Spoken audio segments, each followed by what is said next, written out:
Hello दोस्तों, स्वागत है आपका हमारे इस नए YouTube channel think for you में। दोस्तों, हम इस वीडियो में जानेंगे कि 5G के सेल टावर से निकले रेडिएशन और सामान्य मोबाइल टावर से निकले रेडिएशन क्या हानिकारक हैं? 5G की फ्रीक्वेंसी में ये मिलीमीटर वेव्स और नॉन मिलीमीटर वेव्स क्या है?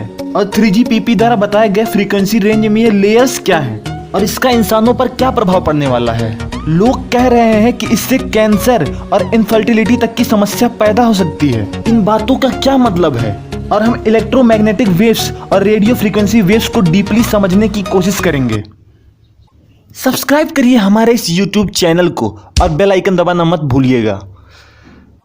दोस्तों, सेल टावर से निकले रेडिएशन को रेडियो फ्रीक्वेंसी वेव्स कहते हैं और ये रेडिएशन इलेक्ट्रोमैग्नेटिक वेव्स का ही एक प्रकार है। दोस्तों, इलेक्ट्रोमैग्नेटिक वेव्स इलेक्ट्रिक फील्ड और मैग्नेटिक फील्ड की वाइब्रेशन से प्रोड्यूस होती है और इसके बहुत सारे रूप या फिर प्रकार से मतलब यह है कि वाइब्रेशन जितनी ज़्यादा तेज होगी उसकी फ्रीक्वेंसी उतनी ही ज़्यादा बढ़ जाएगी। ये दोस्तों एनर्जी को एक जगह से दूसरी जगह पहुंचाने का तरीका है और दोस्तों ये तरंगे आर्टिफिशियली और प्राकृतिक रूप से दोनों तरीकों से काम करती हैं। एग्जाम्पल के लिए लाइट को देख लीजिए। लाइट दोस्तों खुद एक इलेक्ट्रोमैग्नेटिक वेव्स है। अगर आप फोन के सेल टावर से निकलने वाली वेव्स को हानिकारक समझ रहे हैं तो विजिबल लाइट इलेक्ट्रोमैग्नेटिक वेव्स से रेडियो फ्रीक्वेंसी वेव्स से कई गुना ज़्यादा इफेक्टिव है।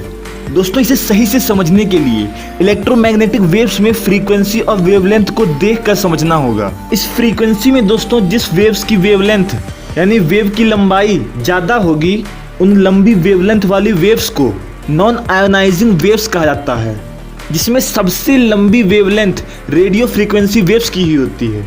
इसी से ही आप फोन्स, इंटरनेट, वाईफाई या पुराने जमाने के रेडियो कनेक्ट कर पाते थे। अब दोस्तों रेडियो फ्रीक्वेंसी वेव्स को दो तरह से बांटा गया है, एक सामान्य यानी नॉर्मल रेडियो फ्रीक्वेंसी वेव्स और दूसरा उसका ही सब पार्ट माइक्रोवेव। दोस्तों, माइक्रोवेव के नाम की एक मशीन भी होती है जिसमें खाना बनाया जाता है। अगर आपके घर में होगा तो आप जानते होंगे कि उसमें फ्रीक्वेंसी बढ़ाकर कंसंट्रेट करके खाना पकाया जाता है या फिर टेक्निकल वर्ल्ड में कंसंट्रेट करके हीट पैदा किया जाता है। यहाँ पर कंसंट्रेट वर्ड को दोस्तों याद रखना, आगे चलकर समझ में आएगा। दोस्तों, रेडियो फ्रीक्वेंसी वेव से ज़्यादा इफेक्टिव होती है इंफ्रारेड वेव्स जो रिमोट कंट्रोल टीवी में यूज होती है। और उसके बाद दोस्तों आती है विजिबल लाइट। अगर दोस्तों आपने फिजिक्स के लाइट्स के रेनबो स्पेक्ट्रम के बारे में आपने पढ़ा है तो आपको पता होगा विबग्योर लाइट स्पेक्ट्रम के बारे में, यानी प्रकाश के वो 7 रंग जिसमें बैगनी रंग की फ्रीक्वेंसी सबसे हाई होती है और लाल रंग की फ्रीक्वेंसी सबसे कम होती है। दोस्तों, रेडियो फ्रीक्वेंसी वेव्स से माइक्रोवेव, इंफ्रारेड और विजिबल लाइट, जहाँ तक आप लगातार देख रहे होंगे कि वेवलेंथ लगातार कम होती जा रही है और यहाँ तक मैंने आपको जो कुछ बताया वो नॉन आयोनाइजिंग वेव्स की श्रेणी में आती हैं।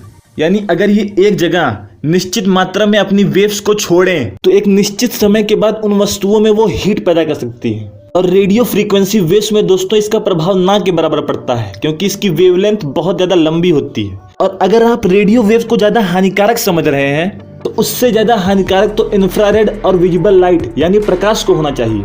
यानी सूर्य से जो प्रकाश आ रहा है उससे कई गुना कम फ्रीक्वेंसी है इंफ्रारेड की, जिससे किसी वस्तु पर बहुत देर तक अगर कंसंट्रेट करवाया जाए तो वो शायद विजिबल लाइट के बराबर हीट प्रोड्यूस कर दे।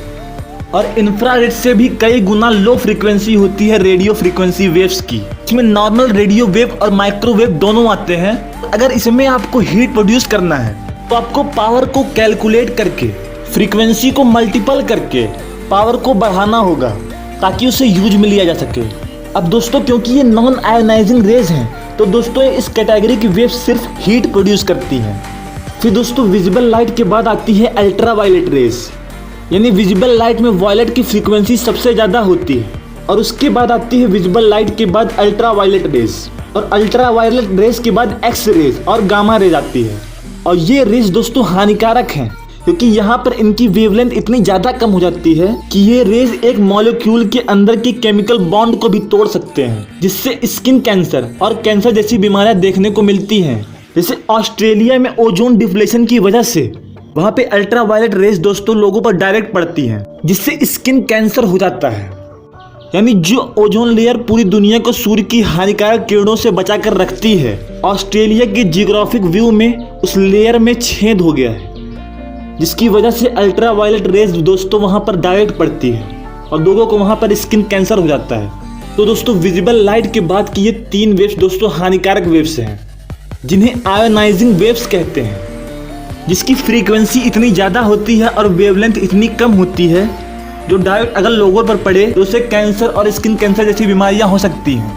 अब अगर आप दोस्तों बहुत ही ज़्यादा हानिकारक वेव्स के बारे में जानना चाहते हैं तो दोस्तों न्यूक्लियर इरप्शन से निकली वेव्स जो चेरनोबिल में निकली थी, और वो वेव्स इतनी एक्सट्रीमली फ्रीक्वेंसी इमिट करती थी जिसने लोगों के डीएनए को ही पूरी तरह से बर्बाद करके रख दिया था। इसलिए दोस्तों न्यूक्लियर इरप्शन से निकली वेव्स एक्सट्रीमली हाई मानी जाती हैं। लेकिन दोस्तों हम अपना फोकस इस वीडियो में सिर्फ नॉन आयोनाइजिंग वेव्स पर ही रखेंगे। तो दोस्तों नॉन आयोनाइजिंग वेव्स में वायरलेस कम्युनिकेशन मीडियम को बेसिकली 3 भागों में डिफरेंशिएट किया गया है: रेडियो वेव, माइक्रोवेव और इंफ्रारेड वेव। और दोस्तों रेडियो वेव में सिग्नल ओमनी डायरेक्शनल होता है, यानी सिग्नल चारों तरफ से निकलता है। सिग्नल 360 डिग्री में मूव होता है।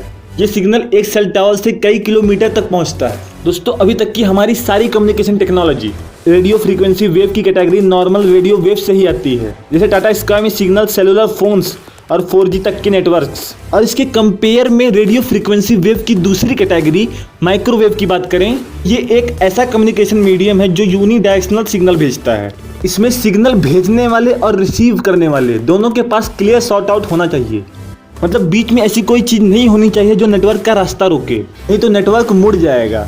तो रेडियो फ्रीक्वेंसी वेव्स की फ्रीक्वेंसी 3 किलोहर्ट्ज से 300 गीगाहर्ट्ज तक होती है, जिसमें नॉर्मल रेडियो वेव और माइक्रोवेव दोनों शामिल हैं। और इसमें माइक्रोवेव की फ्रीक्वेंसी 300 मेगाहर्ट्ज से 300 गीगाहर्ट्ज तक है। और दोस्तों हमारी 5G नेटवर्क्स की टेक्नोलॉजी माइक्रोवेव्स पर ही बेस्ड है, जिसमें 5G की फ्रीक्वेंसी 450 मेगाहर्ट्ज से 60 गीगाहर्ट्ज तक यूज की जाएगी, यानी 5G की फ्रीक्वेंसी 60 गीगाहर्ट्ज तक ही लिमिटेड है। दोस्तों अगर आप 5G का यूज करना चाहते हैं तो आपको सिटी के अंदर टावर के पास 1 किलोमीटर के अंदर ही इस टेक्नोलॉजी का यूज कर सकते हैं। दोस्तों मैंने पिछली वीडियो में जब 5G को डीपली एक्सप्लेन किया था तब मैंने बताया था क्योंकि माइक्रोवेव्स के सिग्नल यूनिडायरेक्शनल हैं, यानी सिर्फ एक तरफ से निकलते हैं। उसी पर बेस्ड 5G टेक्नोलॉजी को दूर से रास्ता दिखाने के लिए बीम फॉर्मिंग नाम की टेक्नोलॉजी का यूज किया जाएगा, जो सिग्नल को रास्ता दिखाएगी। दोस्तों अगर आपने उस वीडियो को नहीं देखा है तो इस वीडियो के बाद उस वीडियो को जरूर देख लीजिएगा, जिसमें आपको 5G में यूज होने वाली वेरियस टेक्नोलॉजी के बारे में समझ में आ जाएगा। अब ये तो दोस्तों हमने ऊपर जान लिया कि नेटवर्क सिस्टम और फ्रीक्वेंसीज कैसे काम करेंगी 5G में, और अब हम थोड़ा डीप में जाएंगे, जिससे हमें क्लियरली समझ में आ जाएगा कि 5G की फ्रीक्वेंसी कैसे काम करेंगी और वो हानिकारक है या नहीं। अब दोस्तों 3GPP ने 5G की फ्रीक्वेंसी रेंज को 2 भागों में डिवाइड किया है। 3GPP एक 3rd जनरेशन पार्टनरशिप प्रोजेक्ट नाम की यूनियन है यूरोप में, इसने 5G की फ्रीक्वेंसी रेंज को 2 भागों में डिवाइड किया है, जिसकी पहली फ्रीक्वेंसी रेंज में 450 मेगाहर्ट्ज से 7.125 गीगाहर्ट्ज तक है। और दोस्तों इस रेंज से निकली वेव्स को नॉन मिलीमीटर वेव्स कहा जाता है। और दूसरी रेंज 24.25 गीगाहर्ट्ज से 60 गीगाहर्ट्ज तक है, जिसे मिलीमीटर वेव्स कहते हैं। अब दोस्तों आप ये सोच रहे होंगे कि 5G की फ्रीक्वेंसी को 2 भागों में क्यों डिवाइड किया गया है। तो दोस्तों आपने अभी तक की वीडियो से ये तो जान ही लिया होगा कि फ्रीक्वेंसी जितनी लो रहेगी हम उतने ही लार्जर नंबर ऑफ पीपल को आसानी से टारगेट कर लेंगे। इसीलिए फ्रीक्वेंसी रेंज 1 को 3GPP ने बनाया है। और फ्रीक्वेंसी अगर उससे हाई होगी तो रास्ता दिखाने के लिए एक और टेक्नोलॉजी की जरूरत पड़ जाएगी। इसीलिए इसे 2 भागों में बांट दिया गया है, क्योंकि दोनों के काम अलग अलग तरीके से होंगे, इसलिए दोनों को अलग अलग कर दिया गया है। दोस्तों यहाँ पर ध्यान रखिए कि हाई फ्रीक्वेंसी को मिलीमीटर वेव्स कहते हैं और लो फ्रीक्वेंसी को नॉन मिलीमीटर वेव्स कहते हैं। और यहाँ पर जरूरत के हिसाब से 5G की मल्टीपल्स लेयर बनाई गई है, यानी किन किन एरिया से कितनी जरूरत है स्पीड की और 5G की, उसके हिसाब से मल्टीपल लेयर्स बनी है। जिसकी पहली लेयर है द कवरेज लेयर। इसमें फ्रीक्वेंसी 450 मेगाहर्ट्ज से 1 गीगाहर्ट्ज तक होगी और ये किलोमीटर्स तक नेटवर्क देगी। जाहिर सी बात है इसमें स्पीड बाकी लेयर से सबसे कम होगी। और सेकेंड लेयर है द कैपेसिटी लेयर। इसमें आधा किलोमीटर पे आपको एक सेल टावर देखने को मिल जाएगा। इसकी फ्रीक्वेंसी 1 गीगाहर्ट्ज से 7.125 गीगाहर्ट्ज तक होगी। दोस्तों कैपेसिटी लेयर में आपको 100 Mbps की स्पीड मिल सकती है। और दोस्तों कवरेज लेयर और कैपेसिटी लेयर दोनों नॉन मिलीमीटर वेव्स में आती हैं, यानी ये दोनों फ्रीक्वेंसी रेंज 1 की लेयर्स हैं। और फ्रीक्वेंसी रेंज 2 में सिर्फ एक सिंगल हाई थ्रूपुट लेयर है। और यही 5G की असली स्पीड देने वाली लेयर है, जिसमें 1 गीगाबाइट यानी 1 GB तक की स्पीड मिल सकती है। इसमें फ्रीक्वेंसी 24.25 गीगाहर्ट्ज से 60 गीगाहर्ट्ज तक होगी। और जैसा कि इसका नाम ही है मिलीमीटर वेव्स, तो ये बस कुछ छोटी जगहों पर ही लगाई जाएगी। दोस्तों ये इतनी कमजोर वेव्स है कि बारिश और कोहरे तक को पार नहीं कर सकती, उससे भी डिस्ट्रैक्ट हो जाती है। अब आपको अगर हाई थ्रूपुट लेयर और मिलीमीटर वेव्स के बारे में डीपली अंडरस्टैंडिंग बनानी है तो मेरी पिछली वीडियो देखिए, तो 5G टेक्नोलॉजी और मिलीमीटर वेव्स पर ही बेस्ड है। दोस्तों 5G जो हम लोग यूज करेंगे वो ज्यादातर कवरेज लेयर और कैपेसिटी लेयर वाली ही यूज करेंगे, क्योंकि हाई थ्रूपुट लेयर्स वाली 5G दोस्तों किसी कंपनी या किसी संगठन में ही लगाई जाएगी, फिर जो उस सेल टावर्स को अफोर्ड कर पाएगा। पूरी दुनिया में 5G फ्रीक्वेंसी बैंड्स में बाहर के देशों में कवरेज लेयर्स को एक्सट्रीमली यूज किया जा रहा है। कैपेसिटी को बहुत सारी सोसाइटी यूज कर रही है, हाई थ्रूपुट लेयर को बहुत ही कम, लेकिन सारी कंपनीज और जिसे नेटवर्क की स्पीड की एक्सट्रीमली नीड है ऐसी जगहों पर यूज हो रही है। अब अगर अभी आप ये सोच रहे हैं कि मिलीमीटर वेव्स का बॉडी पर कोई असर तो नहीं होगा, तो अगर आप ज़्यादा देर तक फ़ोन यूज करेंगे तो नॉर्मल फोन्स की तरह ये फ़ोन भी थोड़ा बहुत हीट प्रोड्यूस करेगा। और ये माइक्रोवेव की लिमिट से भी बहुत कम है, माइक्रोवेव की लिमिट 300 गीगाहर्ट्ज तक है और 5G में 60 गीगाहर्ट्ज तक हाई थ्रूपुट लेयर्स को यूज किया जा रहा है, तो ये लगभग ना के बराबर हीट प्रोड्यूस करेगी। दोस्तों जैसा कि मैंने आपको भी बताया था कि बारिश और कोहरे को भी पार नहीं कर सकती है, तो स्पेशली मिलीमीटर वेव्स बहुत ही कमजोर वेव्स है, इसीलिए इसमें बीम फॉर्मिंग नाम की टेक्नोलॉजी का यूज हो रहा है जो इसे रास्ता दिखाएगी, इससे किसी भी तरह की बीमारी होने की संभावना भी बिल्कुल नहीं है। दोस्तों आज के वीडियो में इतना ही। अगर पसंद आया ये वीडियो तो लाइक करिए, और अगर आपने मेरी पुरानी वीडियोस को नहीं देखा है तो जाकर जरूर देखिए, बहुत ही ज़्यादा इन्फॉर्मेटिव है। सब्सक्राइब करिए हमारे इस YouTube channel think for you को, और कमेंट करके बताइए कि कैसी लगी आपको ये वीडियो। दोस्तों इस वीडियो को अपने उन हर दोस्तों को भेजना मत भूलना जिसे इस वीडियो की सबसे ज़्यादा ज़रूरत है। दोस्तों इस वीडियो को पूरा देखने के लिए आपका बहुत बहुत धन्यवाद।